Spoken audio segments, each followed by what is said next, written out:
On Christmas Eve, I found my daughter unconscious in the middle of the snow, with her head covered in blood. Meanwhile, my son-in-law was hugging his mistress and throwing a party right inside their house. When I ran toward her, my granddaughter, shivering and in tears, told me, "Mommy has been out there for 2 hours. I panicked and called 911, and barely 15 minutes later, the police were already at their house." But before we continue, make sure you are subscribed to the channel and tell us in the comments where you are watching this video from. We would love to know how far our stories of revenge travel. I gripped the steering wheel tightly, squinting my tired eyes to try and see through the white blanket of snow that completely covered the highway heading to my son-in-law's house. Tonight was Christmas Eve. In the passenger seat, the gift basket I prepared for my granddaughters lay in silence. I had spent the whole week knitting a cream-colored wool blanket for Sophie, my newborn granddaughter. In the basket, there was also a small wooden rocking horse for Lucy, my 7-year-old granddaughter. I imagined their little eyes shining when they saw the gift, but now I only prayed to see them, to hug them, to know for sure that everything was okay. 3 days earlier, I called Sarah, my daughter. Her voice sounded weak, as if she were making an effort not to break down in tears. "Mom, am I okay?" she said. But I heard a suppressed sigh, as if every word cost her effort. I didn't even get to ask more when Jason, my son-in-law, snatched the phone from her. "Mother Emily, Sarah needs to rest after giving birth. Don't worry, I'll take care of her," he said with a voice that at first sounded as sweet as honey, but was so cold it made me shiver. Then he hung up without letting me say anything. From that moment, a restlessness began to creep into my chest. I tried calling again, but no one answered. I wrote text messages, but only received silence. In the end, I couldn't take it anymore. I had to go. I had to see my daughter, no matter how fierce the snowstorm was. From afar, I could already see the Harrison house. It was glowing in the middle of the white night. Garlands of Christmas lights hung all along the eaves, casting a twinkling glow over the thick layer of snow. Festive music played from inside, drowning out the whistling of the wind. I felt a small relief. Maybe I had exaggerated. Maybe Sarah was just exhausted after the birth, like Jason said. Tonight, I would hug my daughter, kiss my granddaughter's cheeks, and we would laugh together around the Christmas tree. I parked on the side of the road, put on the handbrake, and got out with the basket in hand. The cold pierced my thick coat, making me shiver. I took a deep breath, and my breath turned into a white cloud that quickly dissipated in the air. Crossing the wooden fence, I stopped dead in my tracks. A small figure was huddled on the steps in front of the door. At first, I thought it was a cat or a pile of forgotten blankets, but then when the porch light illuminated it, I froze. It was Lucy. Lucy, my love. "What are you doing out here?" I called out, my voice trembling from the cold and from the fear that was beginning to tighten my chest. The girl lifted her head. Her little face was soaked with tears and snow, her lips purple. She was wearing a thin dress covered barely by a light sweater. In her arms, she held a bundle wrapped in diapers, hugging it as if it were the most valuable thing in the world. I approached quickly, and my heart stopped when I saw it was Sophie, my newborn granddaughter, with her little face wrinkled from the cold. I ran toward them, almost slipping on the ice, and then I saw Sarah. My daughter lay stretched out on the snow right next to the steps, her long hair spread out and matted by the snow and a dark substance. Blood was coming out of a wound on her temple, staining the white snow red.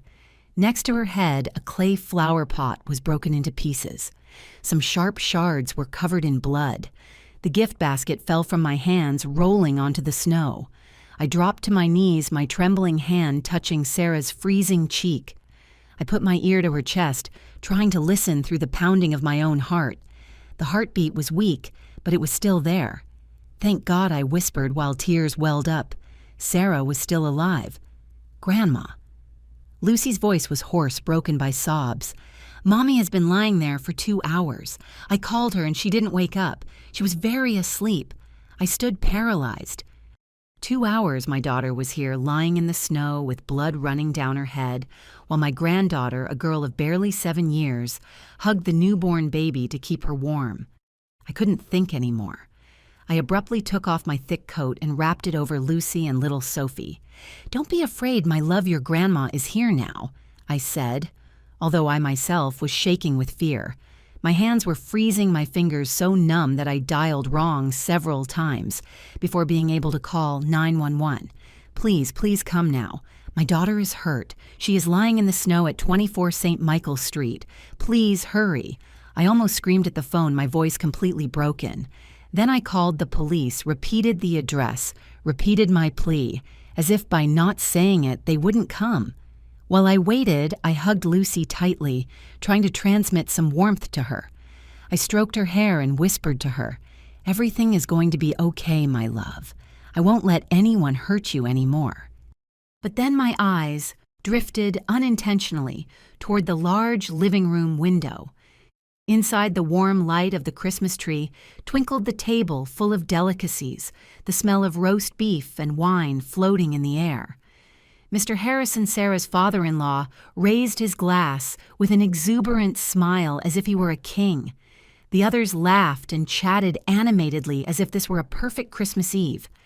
And then I saw Jason. He was by the fireplace with a glass of wine in one hand and the other surrounding the waist of a young and beautiful woman dressed in red. He leaned toward her ear. He whispered something that made her laugh softly, resting her head on his shoulder, as if they were a happy couple. My blood boiled inside so hot that for a moment I forgot the cold that was soaking my bones. This was my son-in-law, the man who swore to love and protect my daughter for the rest of his life, the man I once trusted, the one I came to call son. And now, while my daughter lies unconscious under the snow, he courts another woman inside their own house. I looked down, and my eyes landed unintentionally on the wedding ring on Sarah's frozen ring finger. That thin silver band which shone on her wedding day now looked like a silent scar counting the years that I believed my daughter lived happily. I still clearly remember the day Richard, my husband, left us. He fell ill, a cursed disease that the doctors said had no cure. Back then, Sarah was barely 15 years old, a girl with long black hair and eyes bright as the summer sky. I thought I wouldn't survive without Richard, the man with whom I had built a whole life. But Sarah took my hand, her voice still childish but firm. "Mom, I am still here, don't give up." She became my only strength, like a ray of sunlight piercing through the darkest days. We supported each other, shared humble meals, laughter amidst tears. I swore to myself that even if I had to give my life, I would do everything so that Sarah would be happy. When Sarah brought Jason home for the first time, my heart filled with joy. He entered our small house well-dressed with a radiant smile like a gentleman. He called me Mother Emily with a sweet voice, and I couldn't help but be moved. On that first visit, he brought a basket of white orchids. Their delicate petals gave off a soft scent like a sign of respect. "Mom, this is a small gift I chose for you. Sarah told me you love flowers," he said with a look that seemed sincere. I looked at Sarah. I saw her blushing, holding Jason's hand with confidence, and I thought that maybe he would be the one to bring happiness to my daughter. He came from the Harrison family, a wealthy and respected family in the region. I, a widowed mother living on a modest pension, could only pray that my daughter would have a better life than mine. The Harrison family, at least at the beginning, also gave me some peace of mind. Mr. Harrison, Jason's father, was a businessman with an imposing presence, a deep voice, but always with a dominant air. He looked at Sarah and nodded with approval.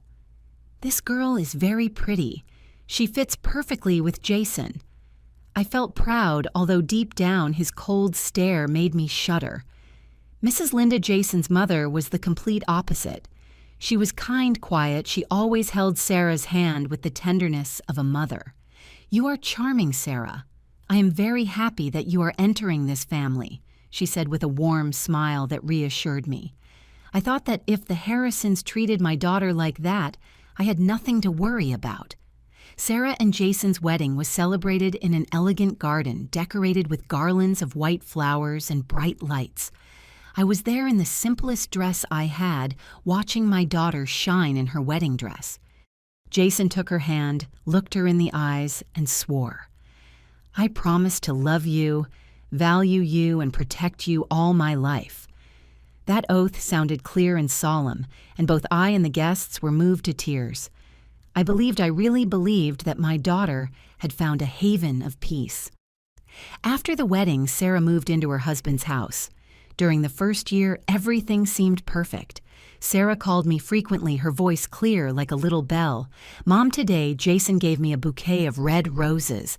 They are beautiful. Oh, Mom, over the weekend, we went to the beach. Jason taught me how to surf. It was so much fun." I listened and felt calm, imagining my daughter smiling next to a husband who loved her. Sometimes I went to visit, bringing homemade lasagna that I prepared myself.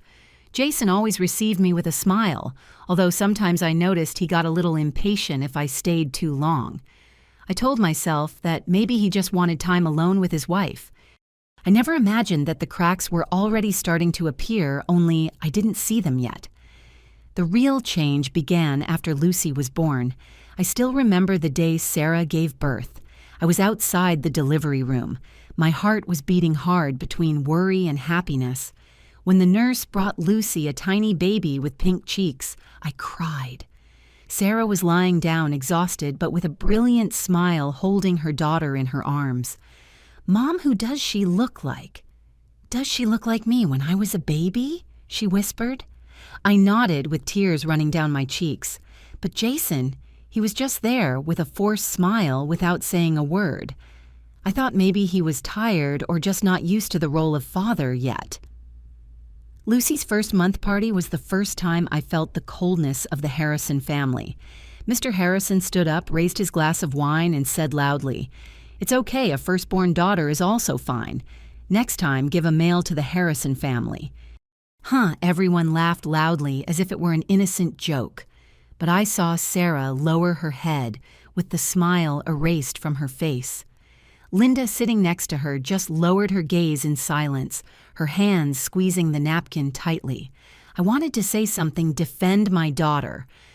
But Sarah's pleading look made me stay silent.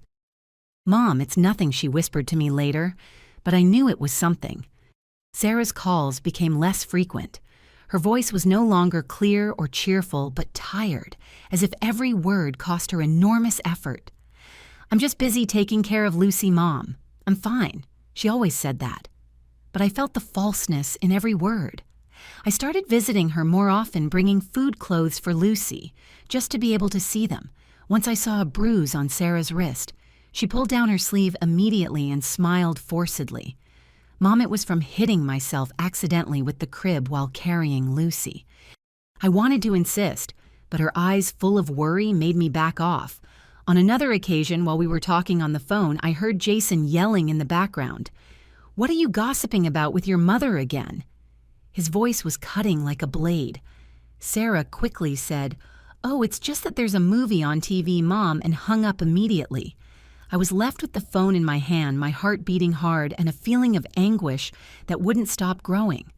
I started noticing the details. Jason checked Sarah's messages. He even decided what clothes she could wear to go out.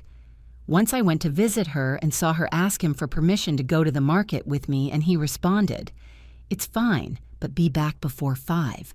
Don't make me wait for dinner." His tone was soft, but I saw Sarah tremble slightly as she nodded. The worst was about 6 months ago. I arrived unannounced, bringing a pot of hot chicken soup, hoping to brighten her day. Upon entering, I found her sitting on the sofa with a lost look. She had a swollen lip and a small scratch. "Mom, it was just an allergy from the weather," she said. But when I hugged her, she let out a moan of pain. I felt her body rigid as if she were hiding something. "Sarah, tell me the truth," I insisted with a trembling voice. "Did Jason do something to you?" She interrupted me with pleading eyes. "Mom, don't worry. It was just a silly fall. Really, I'm fine." I wanted to scream. Take her out of that house right then and there, but her eyes full of fear and plea stopped me. I hugged her. feeling my tears soak her shoulder. "Mom is always here, you know that," I whispered. She nodded, but I knew she didn't believe she could get out of there. I left that house with a heart heavy as a stone. I blamed myself. I asked myself why I didn't see it, before why I allowed my daughter to fall into a trap that I didn't know how to detect. The sound of the ambulance siren tore through the night like an icy blade cutting abruptly through the memories that were suffocating me. The noise got louder, closer, returning me to a cruel reality. My daughter lay unconscious out there, blood staining the snow, and my 2 granddaughters were shivering in the deadly cold. A few minutes later, the ambulance stopped in front of the yard, the wheels sinking into the thick layer of snow. The paramedics jumped out of the vehicle. Their movements were fast but full of tension. They ran to where Sarah was and placed her carefully on the stretcher as if they were lifting something fragile. I was still there with Lucy in my arms and Sophie wrapped in my coat. A paramedic, a young woman with sharp eyes, turned to me with a hurried voice. "Are you family? How long has the patient been unconscious? Does she have any medical history?" I stammered, trying to order what Lucy had told me, but my mind was a mess. About 2 hours, I replied with a trembling voice. "She just gave birth 5 days ago. She doesn't have any illness. It's just that... I couldn't finish the sentence. Tears welled up hot on my frozen cheeks. The woman nodded, wrote quickly in her notebook, and signaled her partners to continue. They took Sarah's pulse, wrapped her body in a thermal blanket, and I saw one of them shake his head slightly, looking at the blood on her temple. My heart shrank. "Please save my daughter," I whispered, not knowing who I was asking. When they were about to lift the stretcher into the ambulance, I looked up and saw Jason. He was standing right at the door of the house next to the woman in the red dress, both poking their heads out with curious expressions, as if they were watching a street play that had nothing to do with them. He even frowned as if the arrival of the ambulance ruined his party. The other woman covered her mouth, but her gaze was cold without an ounce of fear. Fury invaded me stronger than the fear or the cold that soaked my bones. I felt my blood boil, and I knew that if I didn't do something in that instant, I would go crazy. I turned to a paramedic who was nearby, a middle-aged man with a kind face. "Please watch my 2 granddaughters for a moment," I told him with a trembling but firm voice. I sat Lucy in a corner of the step, wrapping her and Sophie with the coat. "Stay here with this gentleman. Grandma will be right back, okay?" Lucy nodded, her big eyes still full of tears, but she wasn't crying anymore. I stroked her head. I tried to smile to reassure her, although inside I only wanted to scream. I ran toward the house without thinking, without hesitating. The front door was ajar, and I pushed it hard, making it hit against the wall with a crash. The heat of the fireplace and the aroma of opulent food hit me in the face, a cruel contrast to the deadly cold outside. Inside, the Christmas party continued. The tree shone with lights, the table was full of roast beef cakes and wine. Mr. Harrison was at the head of the table, glass in hand, telling something that made several guests laugh. But when I entered, silence fell like a bucket of water. Everyone turned to look at me with eyes between surprised and annoyed. I didn't care. I walked straight toward Jason, who was by the fireplace with the woman in the red dress stuck to his side. My eyes burned as if all the pain and rage had ignited in my chest. "Jason!" I screamed. My voice resonated throughout the room. "What did you do to my daughter?" He took a step back, let go of the woman, and raised his hands as if wanting to demonstrate his innocence. "Mother Emily," he said with a fake surprise that gave me nausea. "What are you talking about?" "Where is Sarah? I don't know anything." He looked at me with a twisted little smile as if I were a crazy old lady making a scene. Mr. Harrison left his glass of wine on the table and walked toward me, placing himself between Jason and me. He was a tall, imposing man with an authoritarian air and a deep but cutting voice. "Mrs. Emily, this is our family's Christmas party. If you have something to say, please remain calm and speak with respect." With respect, I let out a bitter laugh, pointing toward the door where the ambulance still had its lights on. My daughter is in an ambulance with her head full of blood, and you are here, toasting and celebrating. Do you still have any humanity?" My voice broke not from fear, but from a pain that was tearing my chest apart. I looked at Mr. Harrison, then at Jason, and finally at the woman hiding behind him. Her voice trembled, but her eyes cut like knives. "Jason, who is this lady? She scares me." I wanted to throw myself at her, slap her, push Jason out so he could see the damage he had caused. But before I could move, 2 police officers entered. The sound of their boots resonated on the wooden floor. One of them, tall and serious-looking, raised his hand. "Please, everyone, calm down. We need to understand what is happening." Our confrontation was interrupted, but the rage inside me didn't diminish. A paramedic shouted from the yard, "We are leaving now. Is any family member coming with us?" I turned around, my heart tied into a knot. I wanted to run, get in the ambulance, hold Sarah's hand, so she knew her mother was still there.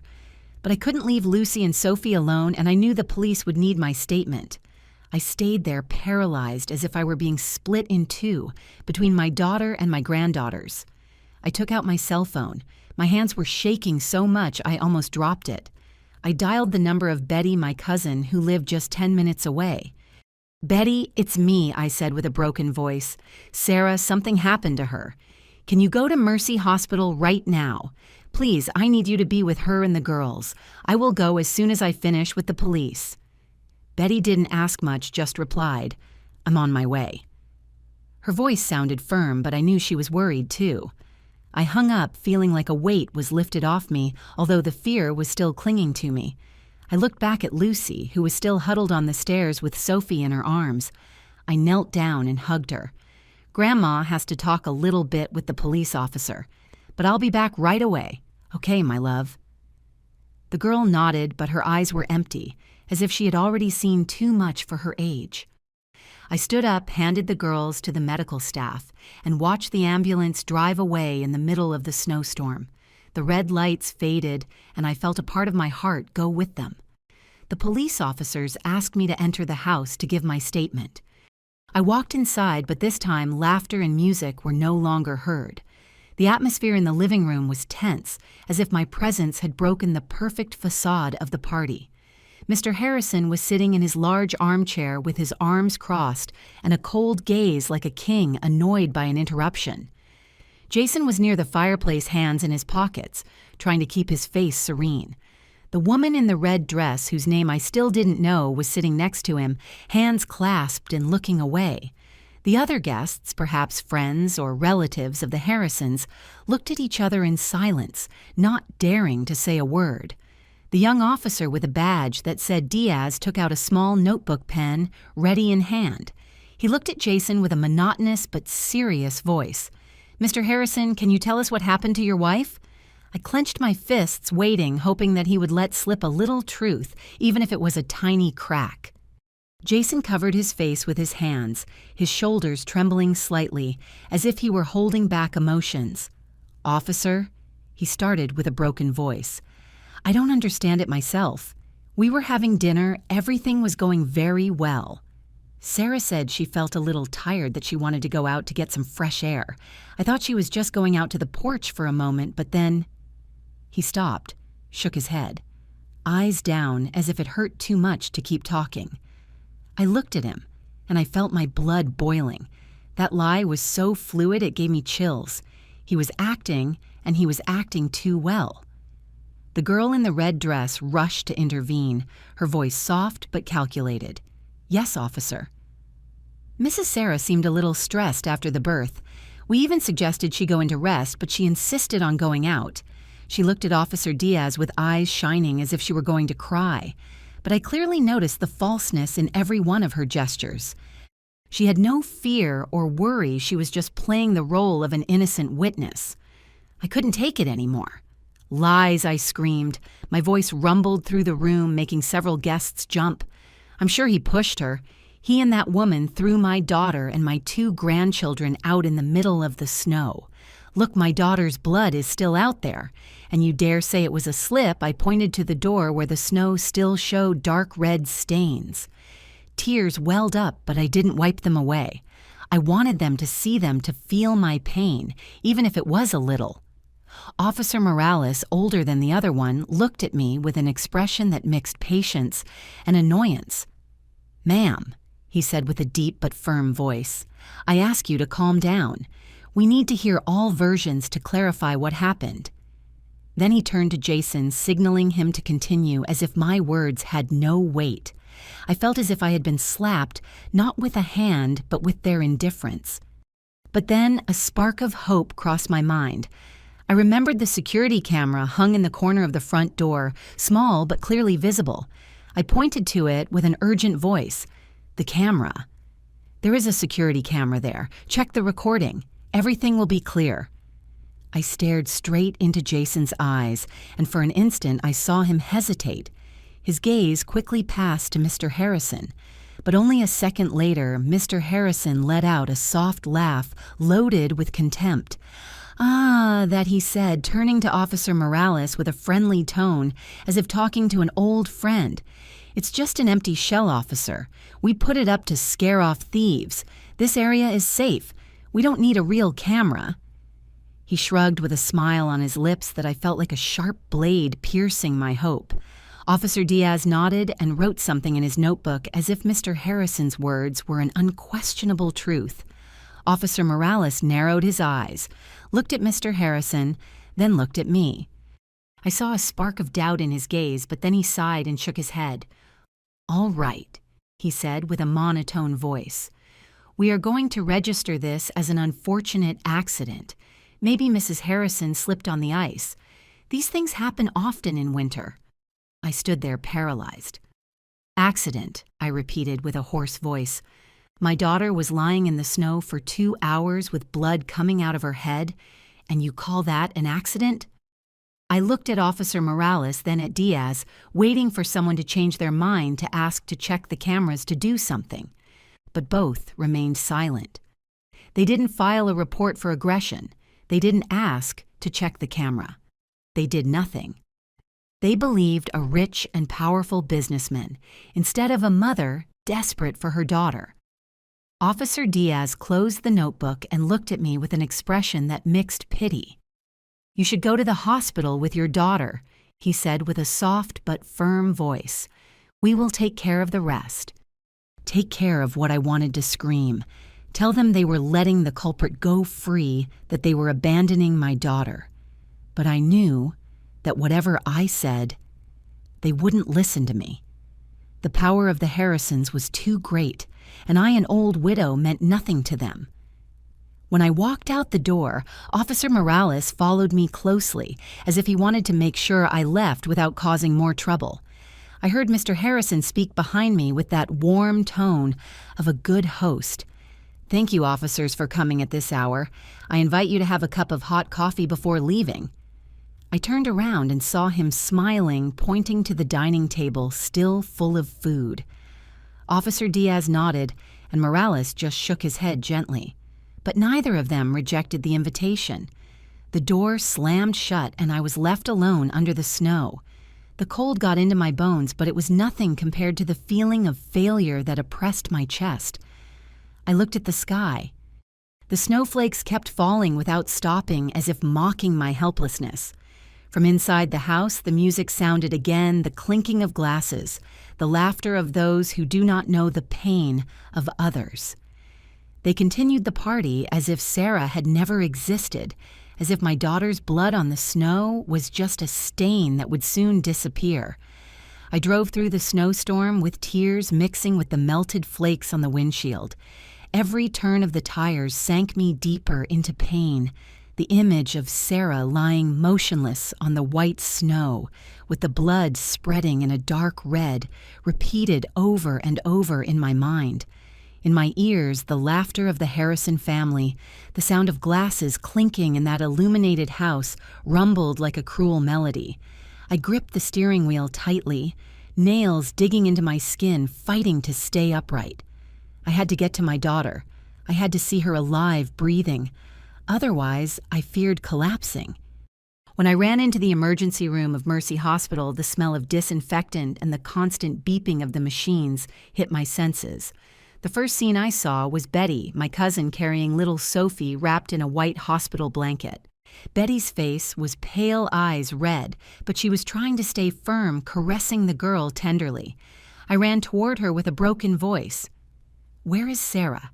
How is my daughter Betty?"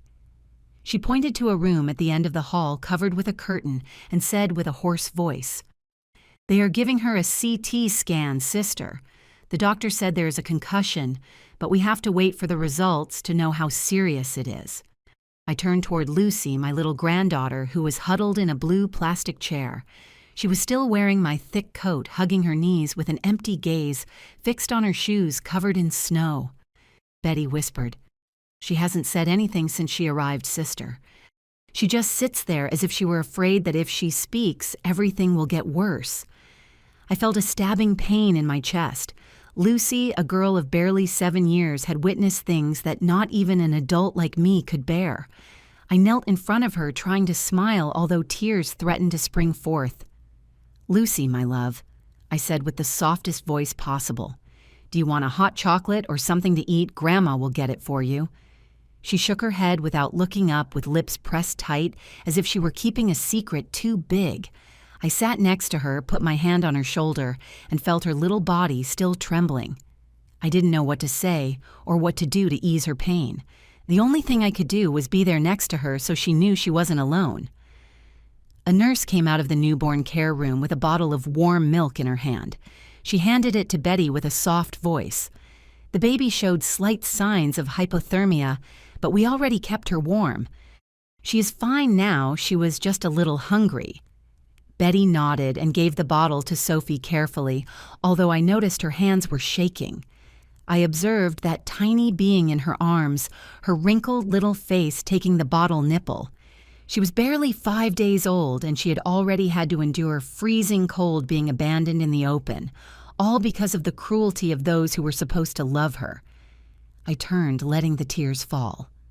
"Forgive me, Sophie," I whispered, knowing she couldn't hear me. Grandma didn't arrive sooner. Time in the emergency room seemed eternal. I sat next to Lucy, gently stroking her hair, trying to stay serene. To break the suffocating silence, I started telling the fairy tales I used to tell Sarah when she was a child. Once upon a time, there was a princess who lived in a beautiful castle.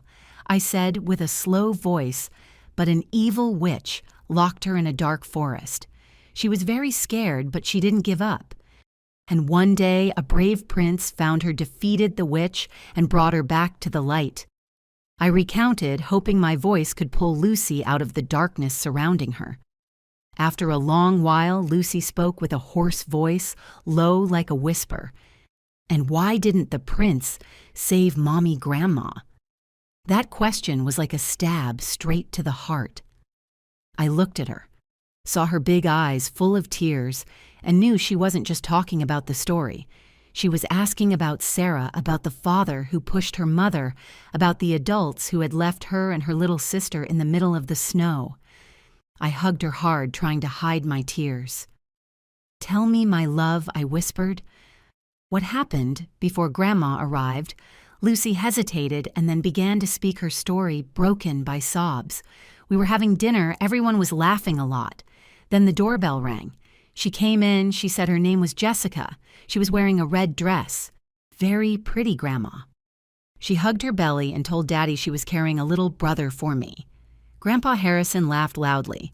He poured champagne for everyone except for Mommy, he said. Finally, the Harrisons have an heir. Mommy got very mad.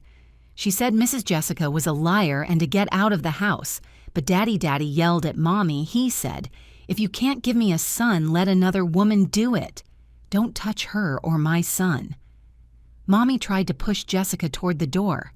Daddy lunged. He grabbed her hand and pushed her very hard. Mommy fell outside. I heard a thud, very loud, and Mommy didn't move anymore. I was in the room with baby Sophie. I was holding her, but I heard the screams and went out. I shook Mommy. I called her, but she didn't answer. Daddy saw me and slammed the door shut. Outside, it was very cold, Grandma. I'm afraid Mommy won't wake up. I stood paralyzed as if every sound in the emergency room had disappeared. The cruelty of what Lucy said exceeded everything I ever imagined. Jason not only mistreated my daughter, he also had the cold blood to abandon his own children in the middle of a snowstorm just to protect his mistress and the supposed heir. I hugged Lucy tightly. Tears soaked her hair. "You were very brave," I whispered, although my voice trembled. "I am proud of you, and your mom would be too." But inside, I felt a fire of rage mixed with a pain impossible to describe. I allowed my daughter to fall into the hands of a monster, and now my 2 granddaughters were paying the consequences. Just at that moment, the curtain of the room at the end of the hall opened. A middle-aged doctor with gray hair approached with a folder in his hand. He looked at me seriously, but without coldness. "Are you Sarah's mother?" he asked. I nodded, standing up, my heart racing. "The patient is out of danger," he said, and I felt as if a huge weight had been lifted off me. "We already treated the head wound, and we are going to transfer her to a room for observation. She has a concussion, but there are no signs of internal organ damage." However, he paused, looking at me with pity as if choosing his words carefully. We detected several old bruises on her body in different stages of healing, some on her back, others on her arms. "Were you aware of this?" That question was like a stab. I looked toward the room and saw Sarah lying down unconscious with a white bandage covering one side of her head, those old bruises. I remembered the time I noticed a bruise on her wrist, the time she had a swollen lip, the time she complained softly when I hugged her. Every time she lied, and I, not wanting to scare her, decided to believe those lies. I gritted my teeth and nodded to the doctor. "Thank you, doctor," I said with a hoarse voice. "I am going to talk to her." The doctor nodded and walked away, leaving me alone with my scrambled thoughts. That night, I didn't move from the side of the hospital bed. Betty was in front of me, eyes swollen from crying so much, but trying to stay strong, tenderly stroking Sophie, who was sleeping wrapped in a blanket. Lucy was curled up in a ball in the corner of the room, hugging my coat with a lost gaze in the void. The room was silent, only the constant beeping of the machines and our suppressed sighs were heard.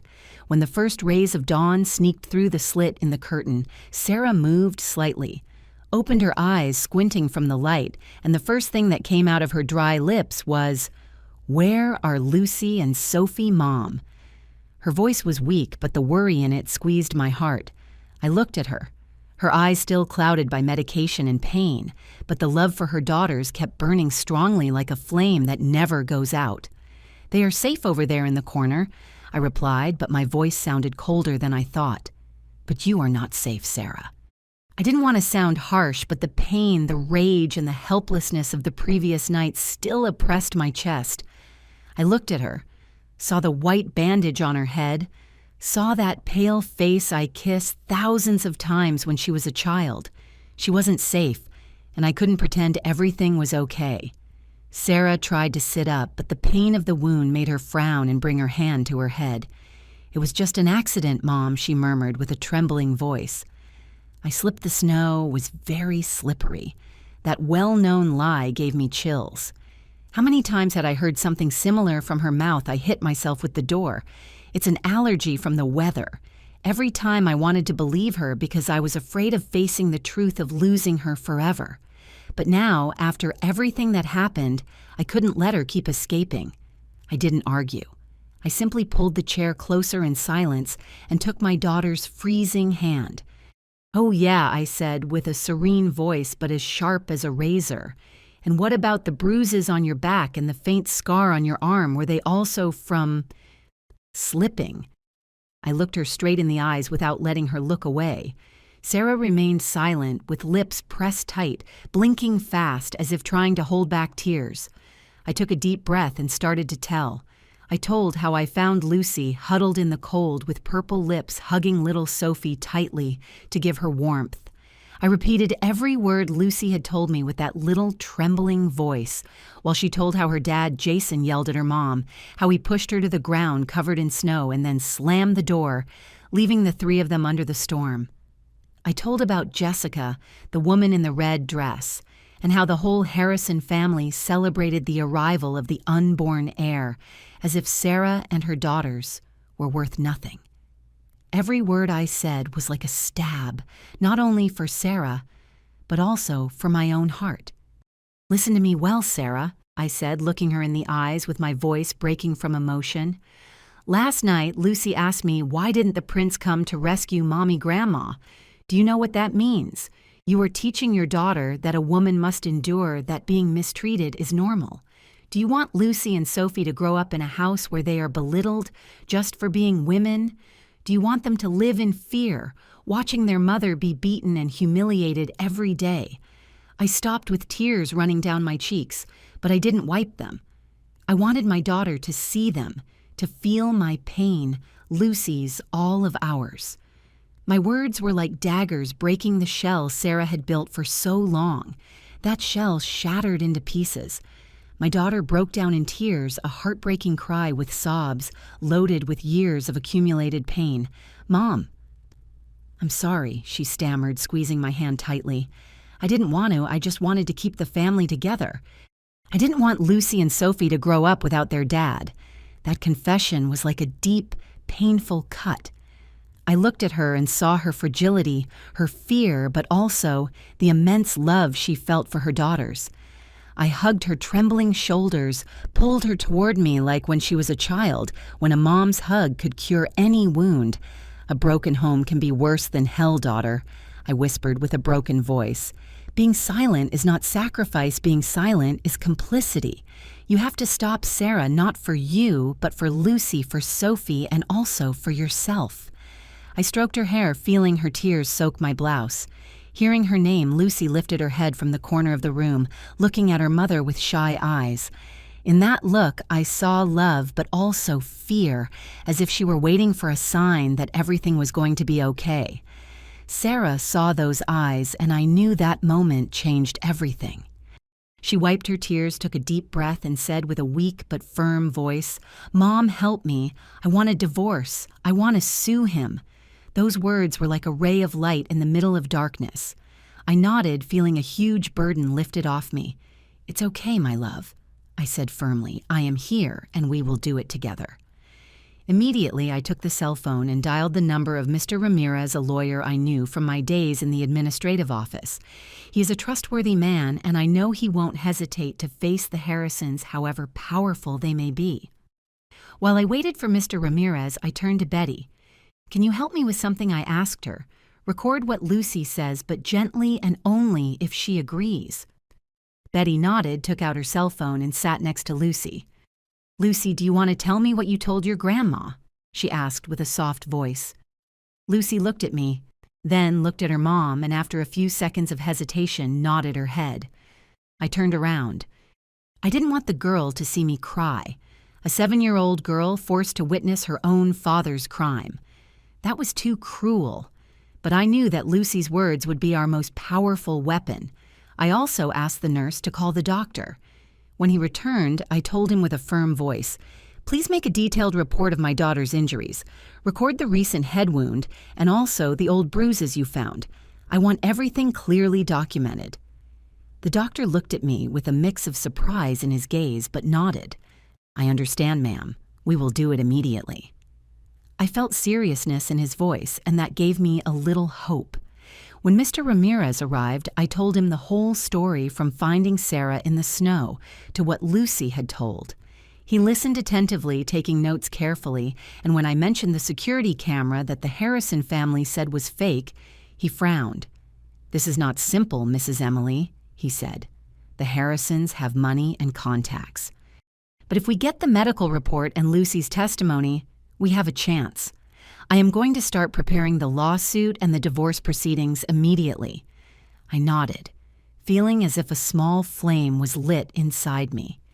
Even if the road ahead was difficult, I knew I had no other choice. The next morning, when the first rays of sun entered through the slit of the hospital curtain, my cell phone vibrated. It was Mr. Ramirez. His voice was grave and full of worry. "Mrs. Emily, did you read the news?"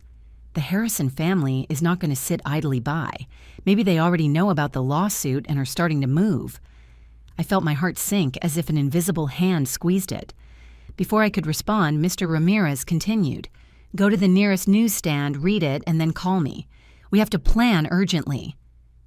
I hung up the phone with a feeling of restlessness growing inside me like a wave. I rushed out to the kiosk nearest to the hospital. My legs trembled on the sidewalk covered by a thin layer of snow. The front page of the paper hit me like a punch. A bright wedding photo of Sarah and Jason next to an image of Jessica, the woman in the red dress caressing her belly with an angelic face. The big headline in thick black letters cut like a razor. Tragedy in the Harrison family. Unstable psychologist after childbirth invents abuse to keep the fortune.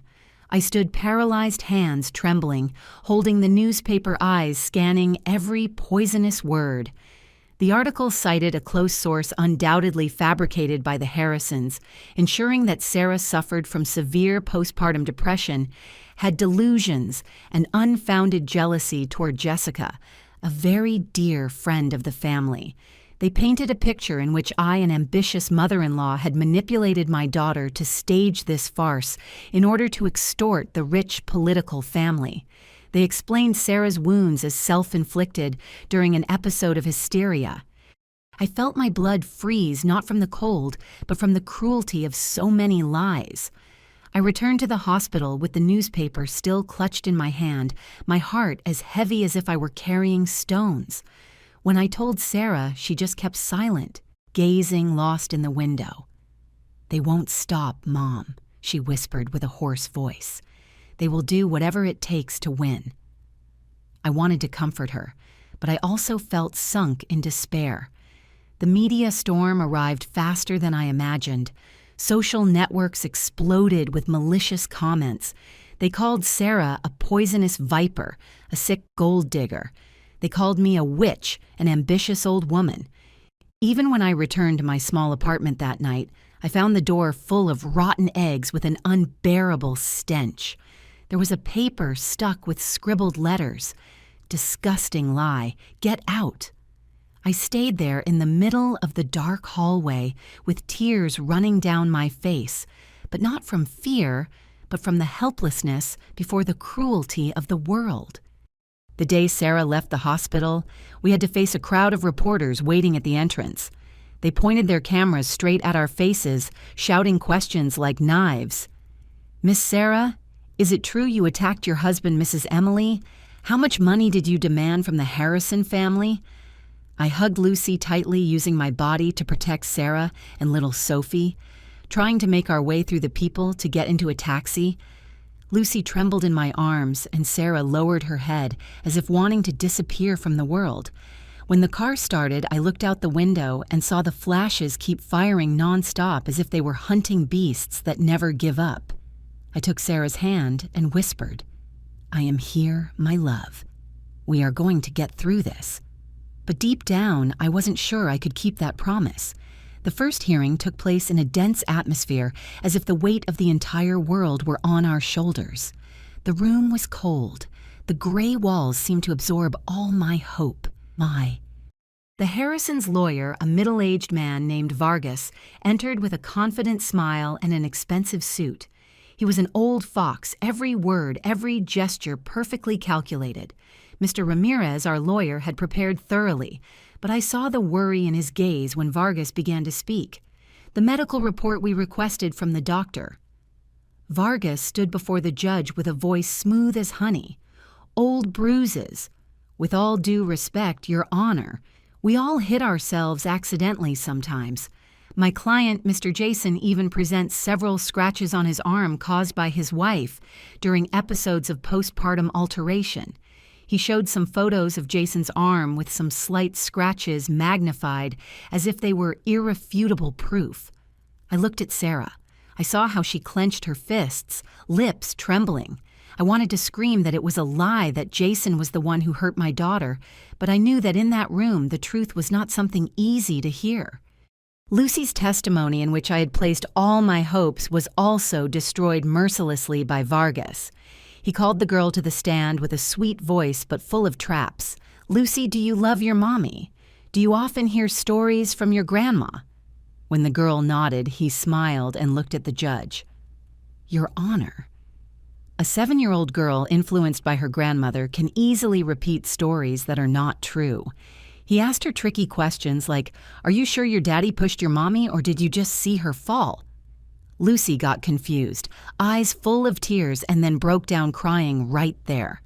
I wanted to run to hug her, but Mr. Ramirez stopped me, whispering, "Calm down, Mrs. Emily. We cannot let them see that we are weak." But seeing Lucy cry was like feeling my heart being ripped out. About the security camera, my last hope Vargas already had a deadly move prepared. When Mr. Ramirez asked to review the recordings, Vargas calmly took out a purchase invoice for a decorative camera acquired from a security company dated 2 years ago. "Your Honor, this is just a decorative object. It has no recording capacity," he said with a triumphant tone. The invoice seemed totally legal, but I knew that with the Harrisons' money, they could buy anything, even forged papers. The judge nodded, wrote something down, and I felt as if the ground crumbled under my feet. The sentence was handed down. The lawsuit for family violence was dismissed for lack of conclusive evidence. The divorce was approved, but the ruling fell on us like a bucket of cold water. Sarah would not receive any part of the assets due to the short duration of the marriage and was considered guilty of causing family conflicts. Custody was granted to Sarah, but Jason would only have to pay a minimal pension so low that it would barely be enough to buy milk for Sophie. He kept the house, the car, everything. I was there, squeezing Sarah's hand tight, feeling that the whole world was mocking us. As a final blow, Mr. Harrison stood up, looked directly at us through his gold-rimmed glasses with an icy stare. He went out into the hallway where the reporters were already waiting for him and declared with a firm voice, "The Harrison family will consider suing Mrs. Emily and Miss Sarah for defamation for damaging our honor and reputation." The camera flashes wouldn't stop, and I saw the smile of victory on his lips. It wasn't enough for them to win, they wanted to destroy us. We returned to my small apartment completely defeated. My savings were almost exhausted by legal expenses.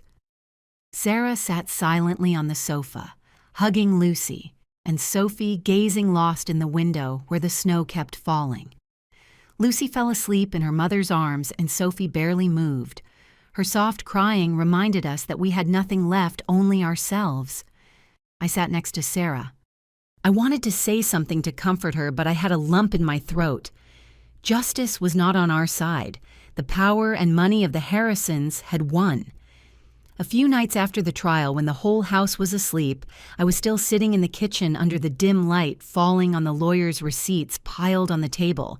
Every number on the paper was like a blade reminding me that my life savings were about to run out, and that the justice I hoped to get for Sarah remained a distant dream.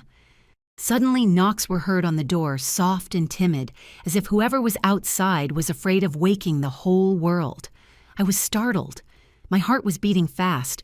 Who would come at this hour under this torrential rain? I walked toward the door, looked through the peephole, and under the yellowish light of the hallway, I saw the silhouette of a woman huddled under a black umbrella. Linda. Rage invaded me like a fire. She, Jason's mother, missed her. Harrison's wife, the one who had kept silent all these years, while Sarah was mistreated, now dared to come. I cracked the door open. I held it with all my strength, and my voice trembled with indignation. "What are you coming for, ma'am, to laugh at us, or coming to bring us the threats of your husband and son?" Linda didn't look at me. She stood there, soaked. Her umbrella didn't quite cover her completely. "Please, Emily," she said with a trembling and dull voice. "Let me in for a moment. I don't come with bad intentions." She lowered her gaze as if carrying a weight she couldn't share. Before I could respond, Sarah's voice sounded from behind. "Mom, what's wrong?" The girl, still weak after several days in the hospital, came out of the bedroom, hair messy. Seeing her mother-in-law, Sarah froze. Then she ran toward me and put her hand on my shoulder. "Mom let her in," she said with a pleading voice. In that house, she was the only one who treated me well. I turned to look at Sarah, and in her gaze I didn't see anger, but something like gratitude. It was Mom Linda who secretly passed me the wool blanket you knitted when Jason wanted to throw it away. She recounted hurriedly. It was she who cooked me chicken soup when I had nausea from pregnancy because the whole family said I just wanted attention. Mom, please. Sarah's words left me frozen. The rage inside me vanished, replaced by a mix of surprise and mistrust. I looked at Linda, who was still standing there, hands squeezing the handle of her umbrella tightly, as if waiting for a sentence. Finally, I opened the door reluctantly, my voice still cold. Come in, but I warn you, if this is a trap, I won't forgive you. Linda entered soaked rainwater dripping on the floor. She didn't dare to sit, just stood in the middle of my small living room, twisting her purse in her hands as if it were the only thing keeping her standing. In silence, she took a small object out of her purse, wrapped in a handkerchief embroidered with flowers, and placed it on the table. A USB drive. I'm sorry, she said with a broken voice as if every word cost her the world. I have kept silent for too long. Sarah and I looked at each other confused. I took the USB with a trembling hand and connected it to my old laptop. The screen lit up, showing a series of video files named by dates. I clicked on the file named December 24th, the day everything in our lives fell apart. The image of the Harrison living room appeared on screen, recorded from a hidden corner on the shelf. The audio was crisp. I heard Jessica's voice, sweet but calculating, announcing she was pregnant with the Harrison heir.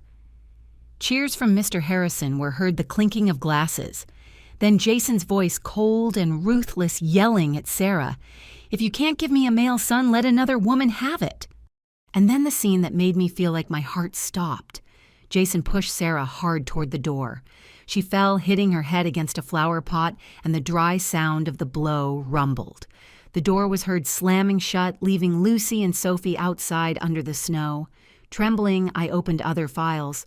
One scene showed Jason slapping Sarah in the kitchen because he didn't like the food. His voice roared, "Who do you think you are to make me look ridiculous?" Another showed Mr. Harrison throwing the newspaper in Sarah's face, yelling at her, "You don't know how to raise your children. You can't even have a decent granddaughter." In every video, Linda appeared trying to intervene, but each time she was pushed roughly by her husband or son. She stayed there, helpless, gaze full of pain, unable to do more. Tears ran down my cheeks, soaking the blouse I was wearing. "Why?" I whispered with a broken voice. "Why did you do this?" I looked at Linda and saw she was crying, too silent. Tears sliding down her face, marked by suffering. She sat down for the first time since she entered and began to speak with a broken voice, as if every word were a wound, because I was Sarah too. She took a deep breath, as if she needed to gather all her strength to continue. "Richard mistreated me since we got married. Not with blows, but with insults, with control, with that way of making me feel like I was worth nothing. Jason, my son, grew up seeing all that. He learned from his father. He became a perfect copy of him. I stayed quiet out of fear because I thought if I endured, my children would have a family. But I was wrong, Emily. When I saw my son and husband celebrate with pride the victory in court while that mistress was treated like a queen in my house, I couldn't take it anymore. I couldn't allow another life to be ruined like mine." She looked at Sarah with a mix of pain and tenderness in her gaze. "I couldn't protect you, my daughter-in-law," she said with a broken voice. "This is the only thing I can do." She pointed to the USB as if it were her whole world, as if it were her way of redeeming herself for so many years of silence. Sarah approached, took her hand with tears rolling down her cheeks. "Thank you, Mom," she whispered with a trembling but sincere voice. "I don't blame you. I know you suffered too." I stood there looking at those two women, one older one, young, both wounded by the same family, and I felt my rage vanish, replaced by a deep understanding. I approached no longer with resentment in my chest and hugged Linda. She trembled in my arms like a child finally finding comfort after so many years lost. "You didn't just save my daughter and granddaughters," I whispered with a choked voice. You also saved yourself." I felt her warmth weak but real, and in that moment I knew we were no longer strangers. The next morning, Sarah, Mr. Ramirez, and I sat in his small office. The USB, small but heavy as a mountain, lay silently on the old wooden desk. I put my hand on it, felt the cold of the metal, and said with a trembling but firm voice, "This is all we have, Mr. Ramirez. This is the truth." Mr. Ramirez nodded and plugged the USB into the computer. When the first video, The Terrifying Christmas Night, appeared on the screen, I saw his eyes widen, his hand stopping dead with the pen. The image of Jason pushing Sarah toward the door, the dry sound of her head hitting the pot, Lucy's desperate crying. It was all like an icy stab. He watched it completely. Then he rewound it and watched it again as if he couldn't believe what he was seeing. In silence, he opened other videos, Jason slapping Sarah in the kitchen, Mr. Harrison insulting her with cruel words. Every video was a wound, not just for Sarah, but for all of us. Finally, he leaned back in the chair and let out a long sigh as if he had run a marathon. "It's incredible," he said, with a deep voice full of indignation. He looked at me, then looked at Sarah, and in his eyes there was no longer just lawyer professionalism, but the rage of a human being. "We have everything here, Mrs. Emily. This is not just evidence, it is a formal accusation. I am going to file an urgent appeal today." I took Sarah's hand. I felt how she trembled, but also her warmth. "Thank you," I whispered with tears about to come out. For the first time in days, I felt a spark of hope, small but bright, like a sunbeam piercing the storm. Mr. Ramirez nodded and started preparing the documents. His voice was firm. "I am going to emphasize to the court the gravity of the case and how the Harrisons deliberately hid evidence. This time they won't get away with it." A few days later, the news about the shocking leaked video spread like fire in the wind. The newspapers that previously defamed us, calling Sarah the viper and me the witch, now changed their tone hurriedly. The front page of the Chronicle launched a big headline, "Harrison Case with Mysteries Unseen Video Appears." Other articles asked, "What has the Harrison family hidden reporters returned to surround the luxurious Harrison house?" But this time, there were no confident smiles or glasses of wine to receive them. I heard Mr. Harrison locked the gate, refusing to give interviews, but the flashes kept popping like eyes that never blink. The day of the appeal hearing arrived, and the courtroom was packed. The atmosphere was heavy, as if everyone held their breath. I sat next to Sarah, squeezing her hand, feeling the tension in each of her fingers. Lucy and Sophie stayed home with Betty, and silently I gave thanks that my granddaughters didn't have to witness that. I looked toward the front row and saw Jason and Mr. Harrison sitting there, still attempting to maintain arrogance, but I noticed the worry in their eyes. Jason looked again and again toward the door, as if waiting for someone. But Jessica, the woman in the red dress, did not appear. I wondered if she had fled or simply didn't want to get involved in this storm. Lawyer Vargas, that old Harrison fox, stood up. His voice sounded firm, but he couldn't hide the tension. "Your Honor, these videos are the product of illegal recordings that gravely violate my client's privacy. I request that the court not admit them as evidence." He paced from one side to another, pointing at us as if we were the criminals. I squeezed Sarah's hand, felt it trembling, but whispered, "Don't be afraid, daughter. The truth will speak for itself." Mr. Ramirez stood up, his voice calm but sharp as a razor. "Your Honor, privacy cannot be used to cover up a crime, especially one of violence occurring inside the home, the place that should be the safest." He looked at the judge directly without hesitating. "These videos are clear proof of systematic violence, and the attempt by the Harrison family to hide the truth only confirms their guilt." The judge, a middle-aged woman with a severe face, signaled the Forensic Technology Committee to present their evaluation. An expert took the stand, speaking clearly. "We have examined the video files. All are original, without signs of editing or manipulation. Metadata indicates they were recorded from various devices installed inside the defendant's house." That statement rumbled like thunder, provoking murmurs throughout the room. I saw Jason lower his head, hands trembling, while Mr. Harrison gripped the arms of his chair tightly. The judge nodded and said, "The court authorizes the projection of the video from December 24th, right here."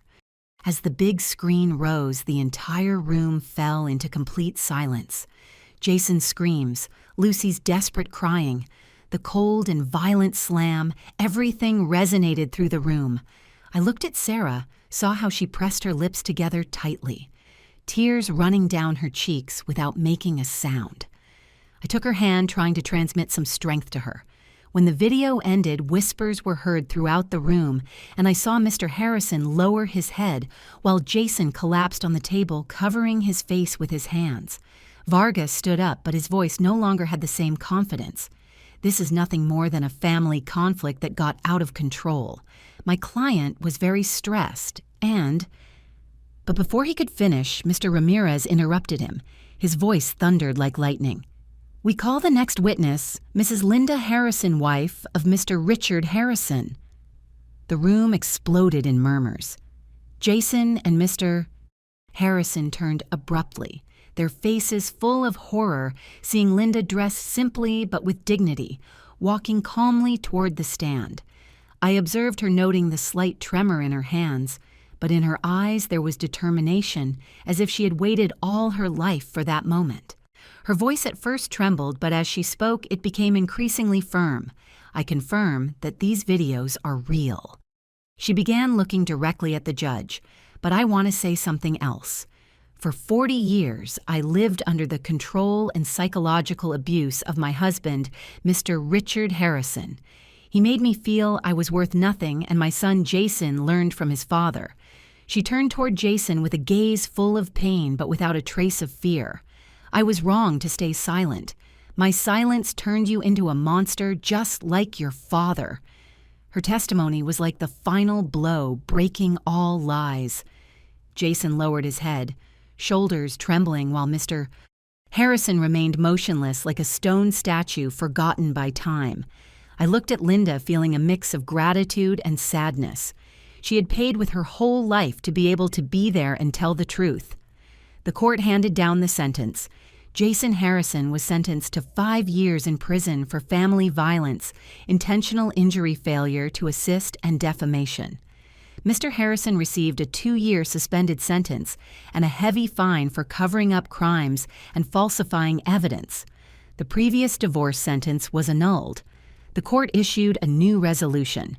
Common assets would be divided in half, and Jason had to pay a large compensation to Sarah for physical and psychological damages. The house would be sold to proceed with the distribution.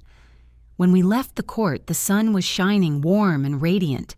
I took Sarah's hand, felt her warmth, and for the first time in a long time, I breathed deeply. Justice had been done not only for Sarah, but for all of us. I looked at Linda, saw her smile slightly, and knew that together we had broken a cruel circle. 6 months have passed since we left the court, and our lives have taken a new course. After receiving the compensation and the share of the divorce assets, I faced a decision: use that money to buy a bigger house or travel to soothe our emotional wounds. But I knew that wasn't what we needed. Instead, I used all my life savings, along with a part of Sarah's money, to rent an old little house on the outskirts. We remodeled it together brick by brick, layer by layer of paint, as if we were rebuilding our own lives. Today is the opening of Sarah's Sunrise Center.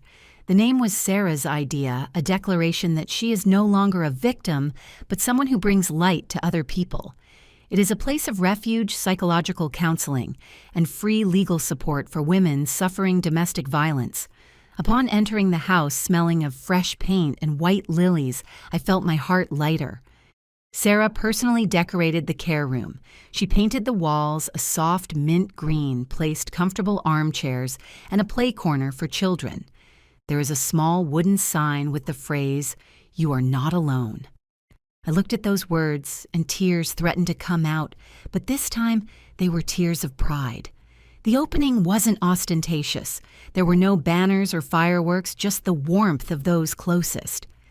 Betty arrived early with a tray of homemade apple pie, her smile as bright as the sun. Mr. Ramirez, the lawyer who fought by our side, was also present with a bouquet of fresh sunflowers in his hand. Some of Sarah's friends with whom she had lost contact because of the Harrisons came to hug her with sincere love. I stood at the entrance, placed a large vase of white lilies, their petals soft as a symbol of a new beginning, pure and clean. I watched everyone chatting, laughing, and felt a part of my heart starting to heal. While we were talking, I saw a silhouette entering through the door, Linda. She no longer arrived in a luxurious car like before, but walking with a pot of white orchids in her arms, whose delicate petals trembled with the wind. She looked different. Her face showed tranquility, a soft smile, as if she had taken the weight of a whole lifetime off her shoulders. She approached. She handed the pot to Sarah and said with a sweet voice, "Congratulations to you both. What you have done is wonderful, Sarah. I am proud of you." Sarah smiled, eyes shining, and hugged her. "Thank you, Mom," she said sincerely. "If it weren't for you, this day wouldn't exist." I looked at her and realized Sarah still called her Mom, not like a mother-in-law, but like a true mother, someone who had been by her side when the world turned its back on her. Linda stroked her hair. Her smile trembled as if holding back tears. We sat down, drank coffee, and ate cake, and Linda started talking. "Thanks to you, I had the courage," she said, looking at Sarah and me. "After the trial, I filed for divorce. Last week, I finished all the paperwork. I closed the chapter with Richard with that man who ruined almost my entire life." She stopped for a moment. She took a deep breath as if tasting freedom for the first time. "I rented a small apartment I live on my savings. For the first time, I feel I am really living." I took her hand, felt the warmth in her thin fingers. "You did what many don't dare," I said with a broken voice. "You are an inspiration to us." She smiled a soft but powerful smile. She continued telling with a serene voice but loaded with bitterness. "Jason got out early for good behavior, but he lost everything. His career, his reputation, his friends. Jessica, after having the child, left with another man because she couldn't stand poverty. Now Jason has a manual labor job struggling to support a child who isn't even his." She fell silent, looking lost. "Last week he called me crying, begging me for help with money. I told him no. You have to pay for what you did," I replied. That was the last lesson I could give him. Hearing her, I didn't feel satisfaction nor resentment. Only peace remained, as if a soft breeze took away all the dark clouds. The vicious circle of pain and violence had ended not only for us, but also for Linda. I looked at her and saw that smile on her lips and knew that together we had broken a curse. Since then, Linda became an essential part of our lives. She used to stop by the center bringing homemade cookies, teaching Lucy and Sophie how to knead dough, how to form little bunnies. She and I became good friends, sitting together in the afternoons, sharing stories of our children, of the days that have passed. Sarah kept calling her Mom, and every time she heard that word, I saw her eyes light up as if she were coming back to life. One afternoon, while we were sitting on the bench in the center's patio watching Lucy play with other children, she took my hand and said with a warm voice, "Emily, I never thought I would have a family like this. Not one of blood, but one of understanding and love." I smiled, squeezed her hand tightly. We found each other, Linda, and that is the most valuable thing of all. I used to think silence was the best way to protect my daughter, to preserve what little remained of a home. But it was precisely that silence that almost killed her. With my story of revenge, I just want to send a message to all mothers, to all women who are enduring in the darkness. Never trade a false peace for real pain. Violence, whether physical or emotional, should never be seen as someone else's family matter, but as a crime that must come to light. Justice can be blind to money and power, but the truth will never be forgotten as long as we continue to have the courage to speak and fight. The story you just heard has been modified in names and places to protect the identity of the people involved. We don't tell it to judge, but with the hope that someone listens and stops to reflect. How many mothers are suffering in silence inside their own home, I really wonder. If you were in my place, what would you do? Would you choose to stay silent to keep the peace? Or would you dare to face it all to regain your voice? I want to know your opinion on this story of stories that hurt, or any suggestions you have so we can improve our content. God always blesses, and I firmly believe that courage will lead us to better days. For now, on the final screen, I will leave you two of the most beloved stories of the channel. I am sure they will surprise you. Thank you for staying with me until this moment.